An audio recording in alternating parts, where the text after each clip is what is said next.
Before the light bulb was invented, before the automobile was mass-produced, before the telephone rang for the first time, there was a time in America's history known as the Industrial Revolution. During this time, businesses were booming and over 15 million immigrants flooded the cities of America, eager to work. This greatly impacted Chicago, which grew from the 25th largest city in 1850 to the second largest city by 1890. With all this growth, businesses needed more workers, and the cheapest workers were the immigrants and their children. As a result of this rapid industrial growth, society too was changing. This made way for a group of people known as the Progressives, who sought to improve society through economic and social reform, which included working conditions and workers' rights. This time was known as the Progressive Era.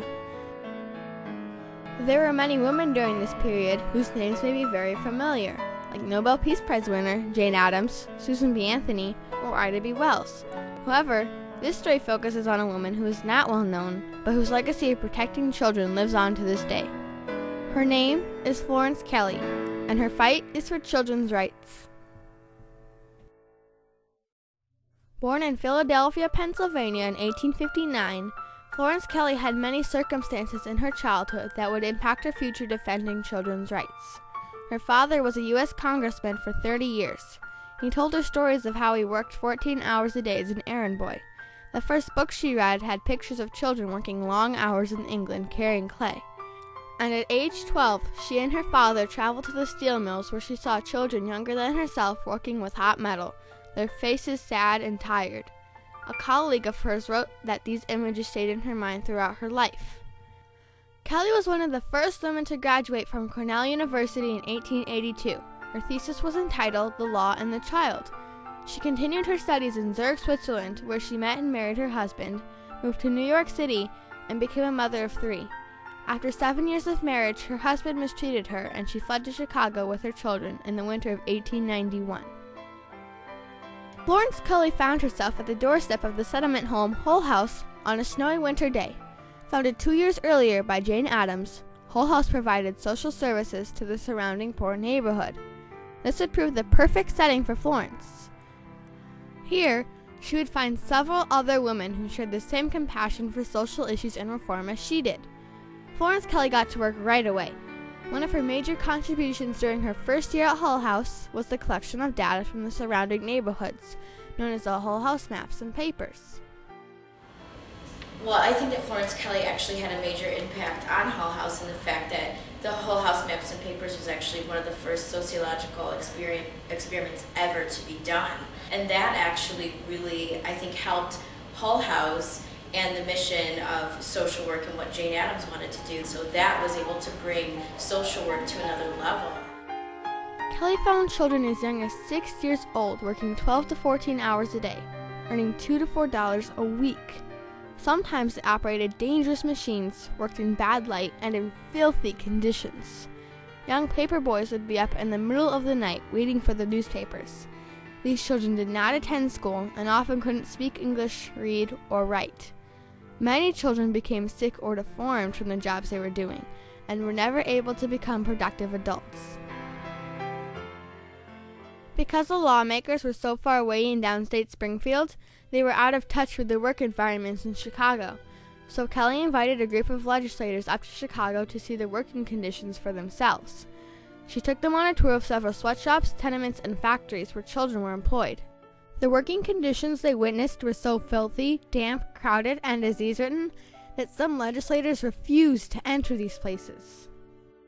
Because of this trip, they decided that this problem could no longer be ignored. In 1893, the first important Child Labor Act was approved. It was called the Factories and Workshops Act. This act stated that children under 14 could not work, and children between 14 and 16 had to have an affidavit signed by their parents to allow them to work. It also outlawed the production of garments in tenements. Also, in this same year, the newly elected Governor Altgeld appointed Florence Kelly as Chief Factory Inspector to enforce the new law. It was very unusual to appoint a woman to this position.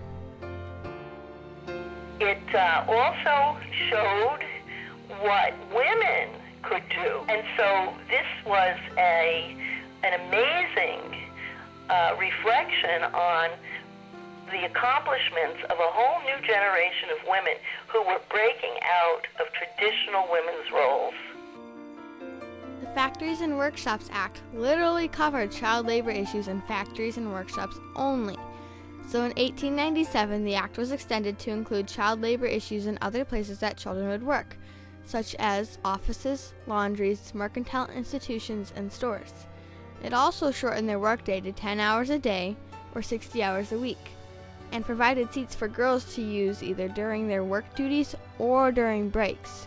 But there were still some things not covered by these early acts, such as night work, all dangerous and unhealthy jobs, and preventing parents from lying about the age of their children. In 1899, Kelley left Chicago for New York City, keeping close the network of people she had met at Hull House. She took the position of secretary of the National Consumers League, an organization designed to create public awareness about child labor issues on a national level. Anyway, the National Consumers League was an effort to kind of go around to different factories, investigate the conditions, and they did different kinds of campaigns using things like boycotts, like, oh, don't buy this product because the conditions in this factory are horrible. And so using the pressure of consumers, buying power, essentially, to try to influence the conditions people worked in. Meanwhile, in Illinois, in 1903, a stricter child labor law was enacted that limited work hours to 8 hours a day, removed children from all dangerous jobs and night work, and insisted that every child under 14 had to go to school. Because of this law, 2,200 children were removed from the Illinois coal mines due to the danger factor. Florence Kelly called this a revolution, as she saw child labor decrease in 6 years from 3.7% to 1.3%, the lowest percentage of child labor in any state. Kelley was a firm believer that education was the key to ending child labor. The census of 1900 revealed that 2 million children were working across the country. In 1904, she and Jane Addams founded the National Child Labor Committee. This committee was formed to fight for children's rights, and with the help of photographer Lewis Hine, the nation could finally see how wrong child labor was. Next, Kelley, Addams, and other Hull House residents started pushing for a federal children's bureau, which was created in 1912 by President Taft. And who would he appoint as chief? None other than Julia Lathrop, also from Hull House. Kelley constantly traveled the country speaking and empowering many to continue the fight to end child labor, but not everybody agreed with this point of view. And there were other people who opposed it, including some parents who were really struggling and didn't want to be told by the government that they had to send their children to school. They wanted the freedom to make decisions about when to send children to school and when to allow children to work. Twice, the federal government passed laws to regulate child labor, and twice these laws were found to be unconstitutional. And then, in 1924, Congress created a constitutional amendment prohibiting child labor, but too few states ratified it, causing it to fail. A woman named Frances Perkins heard one of Kelley's speeches and was so moved, she joined the cause. She was later appointed to the position of Secretary of Labor under Franklin D. Roosevelt and immediately began working on him to put an end to child labor. The result was the passage of the Fair Labor Standards Act in 1838. Finally, a minimum wage was established, and children under 16, with exception for work on farms, were removed from the workforce across the nation and sent back to school. Unfortunately, Florence Kelly never witnessed that historic day, as she died just 6 years earlier in 1932. Having spent her entire lifetime helping others and changing the lives of millions of children, it's surprising that we don't really know Florence Kelly by name. Perhaps because she never asked to be famous, never demanded the spotlight. She merely saw a need to improve the lives of others around her. Her passion for children's rights in Illinois and her ability to make a significant difference is a legacy to be proud of. Her desire to continue the fight nationwide is a legacy America can be proud of.